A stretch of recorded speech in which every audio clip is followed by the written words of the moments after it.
एक रहस्यमय audio recording जिसमें एक नासा का एक एस्ट्रोनॉट एलियन के होने की पुष्टि कर रहा है नासा के साथ। अगर नासा के पास इतना बड़ा एविडेंस है alien vegetation, in fact alien encounter with astronaut का, तो आखिर वो अब तक ये बात छुपा के क्यों रख रहे हैं? और आखिर कौन है वो एस्ट्रोनॉट जिनका एनकाउंटर हुआ था एलियंस के साथ? और आखिर इस बात को प्रूव करने के लिए कौन से एविडेंसेस है? अगर आप सभी एविडेंसेस और सब कुछ जानना चाहते हैं तो वीडियो को एंड तक देखिए और सभी एविडेंसेस आपको डिस्क्रिप्शन में पिन मिल जाएंगे। चलिए शुरू करते हैं। Close astronaut encounter recording. कहानी की शुरुआत होती है मार्च 13, 1989 को, जब NASA Kennedy space centre Florida से डिस्कवरी स्पेस शटल को लॉन्च करता है। ये वही वाला स्पेस शटल है जो अपने साथ हबल स्पेस टेलीस्कोप को स्पेस में लेकर जाने वाला है।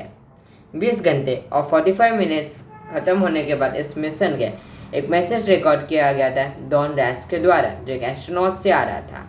अगले दिन मार्च 14, 1989 बेल्टीमोर में डोनाल्ड रैंच नाम के एक अमेरिकन हैम रेडियो ऑपरेटर थे, जो उन्होंने नासा और उस एस्ट्रोनॉट के बीच जो कम्युनिकेशन सुना था, वैसा कम्युनिकेशन उन्होंने अपने एंटायर करियर में कभी नहीं सुना था। यानी वो इतना रहस्यमय था कि उन्होंने कभी भी इसके बारे में कल्पना भी नहीं की थी। और जो सिग्नल था वो आ रहा था स्पेस शटल डिस्कवरी से। डोनाल्ड रैच मेंबर रह चुके थे गॉडार्ड एमेच्योर रेडियो क्लब के, जो नासा के सभी तरीके के स्पेस फ्लाइट को मॉनिटर करता है। अब आपके मन में सवाल आया होगा, हैम रेडियो ऑपरेटर मतलब क्या है? हैम रेडियो ऑपरेटर उन्हें कहते हैं जो एक ब्रैडविड का यूज करके टू वे कम्युनिकेशन करते हैं। फॉर एग्जाम्पल, यह दो लड़के एस और गैरी नाम के, जो ब्रैडविड कम्युनिकेशन का यूज करके एक दूसरे के साथ कम्युनिकेट करते हैं, चाहे वो स्पेस में हो या फिर ए नॉर्मल सिटी में। आखिर अब सवाल ये है, आखिर उस रिकॉर्डिंग में ऐसा क्या था जो डॉन रैस को इतना चौंका दिया था और इतना बड़ा डिबेट का विषय? चलिए सुनते हैं।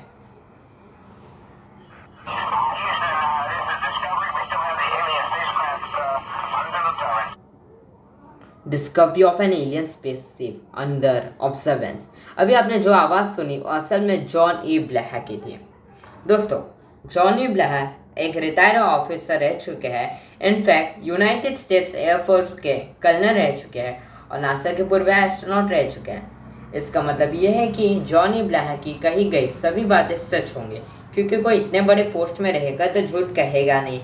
और अगर उनकी ये बात, उनकी ये स्टेटमेंट अगर सच है, ये एक डायरेक्ट रेफरेंस है एक एलियन और एक एस्ट्रोनॉट के एनकाउंटर के बीच। यानी कि ये कोई फिक्सन नहीं, कोई कहानी नहीं, एक्चुअल एनकाउंटर है एक एस्ट्रोनॉट और एलियन के बीच का।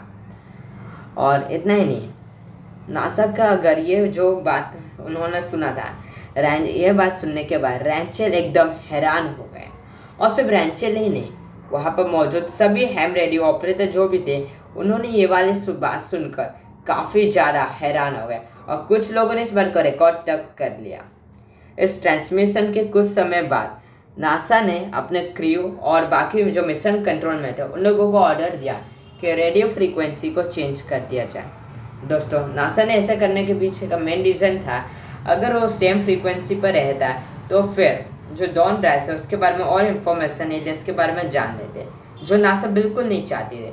इसलिए नासा ने सबको ऑर्डर दिया कि रेडियो फ्रीक्वेंसी को चेंज किया जाए। और इस स्टेटमेंट को भी एक और रेडियो एंथुसियास्ट मिस्टर ऑयस्लर ने रिकॉर्ड कर लिया था। दोस्तों, अब यहाँ पर ही सवाल होता है, अगर वो एलियन वाली बात झूठी थी और या फिर वो फेक रही थी, तो नासा सडनली जो सिग्नल उसको कभी चेंज ही नहीं करता। और नासा ने अगर सिग्नल चेंज किया है, इसका मतलब ना कुछ ऐसा इंफॉर्मेशन होगा जो नासा छुपाना चाहते हैं आम लोगों से। बस सवाल ये है, आखिर आम इंफॉर्मेशन है क्या? क्या वाकई एक यूएफओ को देखे जाने की बात है? और अगर हाँ, तो इसका मतलब ये है कि हम देख सकते हैं कि नासा काफ़ी अच्छे से यूएफओ एंड ह्यूमन एनकाउंटर को छुपाना चाहती है। यहाँ तक कि नहीं, नासा के साथ जब भी प्रेस कॉन्फ्रेंस किया गया था, नासा ने हमेशा ये बात को मना किया कि भाई उन्होंने कोई एलियन को नहीं देखा, ऐसा कभी एनकाउंटर हुआ ही नहीं था। लेकिन रिसर्चर्स का तो ये मानना है कि एलियन एस्ट्रोनॉट का एनकाउंटर का ये तो बस पहला इंसिडेंट है, लेकिन ऐसे हजारों इंसिडेंट और भी है जिसको नासा ने अब तक छुपा के रखी है, क्योंकि उन सब के बारे में इतने ठोस सबूत नहीं हैं। इतना ही नहीं, इस अमेजिंग डिस्कवरी से पहले एक एमेच्योर रेडियो एंथुसियास्ट थे जो ओहायो को बिलोंग करते थे, जिन्होंने कहा कि स्पेस शटल में से एक क्रू था जिन्होंने ह्यूस्टन मिशन कंट्रोल में कहा था कि वहाँ पर कुछ प्रॉब्लम है, और उसने कहा था वी हैव ए फायर। दोस्तों, we have a fire actually code word रहता है नासा के द्वारा और एस्ट्रोनॉट के द्वारा जो यूएफओ को बताया जाता है।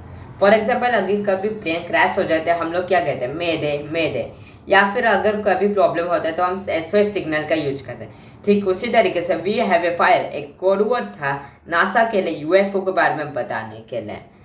दोस्तों, एक और एविडेंस जो हमारे पास है, एक लेटर है। ये लेटर को जेम्स ने सेंड किया था नासा के ही एक मेंबर में से। इसमें आप देख सकते हैं कहा गया है जुलाई 1989 इश्यू ऑफ द म्यूफोन जर्नल। म्यूफोन का मतलब म्यूचुअल यूएफओ नेटवर्क होता है, जो एक ऐसा एसोसिएशन है जो यूएफओ एनकाउंटर पर निगरानी रखता हुआ है। और उसमें इन्होंने क्लियरली लिखा हुआ है NASA select original one of the male astronaut saying Houston discovery we still have the alien spacecraft under observance. मतलब नासा का ह्यूस्टन, हमारे पास एक यूएफओ एक एलियन स्पेसक्राफ्ट अब भी है। और इसके बारे में काफ़ी सारे एस्ट्रोनॉट के बारे में पॉजिटिव रिस्पॉन्सेस भी आए हैं। हालांकि काफ़ी सारे एस्ट्रोनॉट्स ने मना भी किया है, लेकिन यहाँ पर क्लियरली लिखा गया है we have an alien spacecraft under observance. दोस्तों, अभी आपको इस रिकॉर्डिंग को सुनकर और ये जो लेटर या ईमेल है ये देखने के बाद आपको क्या लगता है, क्या वो रिकॉर्डिंग असली थी या नहीं? और अगर ऐसी रिकॉर्डिंग असली थी तो नासा ने इतना बड़ा cover up aliens and UFO से रिलेटेड क्यों किया, और क्या? और आपके और कोई व्यूज या स्पेकुलेशन है तो हमें कमेंट करके ज़रूर बताइएगा। तो आज के लिए इतना ही, और अगर ऐसे और भी एविडेंसेस चाहिए तो डिस्क्रिप्शन में आपका वीडियो कैसा लगा हमें कमेंट करके बताइएगा। तब तक के लिए बाय।